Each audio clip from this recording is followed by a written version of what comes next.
Месец и половина се одвива имунизацијата на населението против ковид во земјава. Процесот започна со највозрасните граѓани во здравствените домови низ градовите, а потоа беа отворени и пунктови за масовна вакцинација, каде се опфаќаат и помлади лица. За лекарите нема дилема дека вакцините се спасот од пандемијата и тие секојдневно апелираат граѓаните да се вакцинираат. Сепак советуваат и лицата кои примиле вакцина да продолжат да ги почитуваат мерките за заштита и да не се опуштаат целосно. Научни студии покажале дека по вакцинацијата преносливоста на вирусот се намалува, но досега не е докажано дали тоа е доволно да се спречи пренесување од вакцинирано на невакцинирано лице.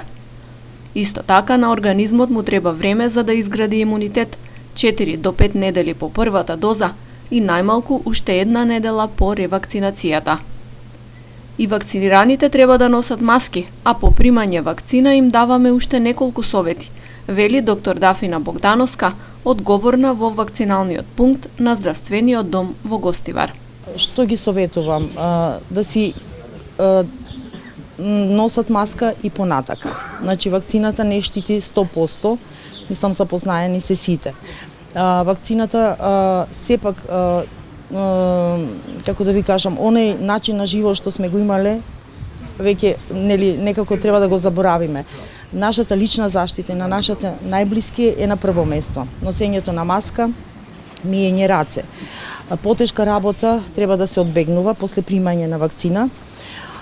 Се препорачува и да се воздржат од пиење на алкохол. Во глобала е тоа све што не треба да го прават граѓаните, од кои ќе примат вакцината. Интересот за вакцинација секојдневно се зголемува, оценуваат од Министерството за здравство. Досега преку веб платформата Вакцинација МК се пријавиле над 346.000 граѓани.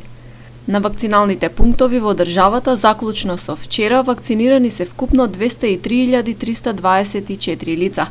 Ревакцинирани се скоро 25.000 граѓани. Според последните статистики, 35% од населението над 70 години имаат примено барем една доза вакцина против коронавирус.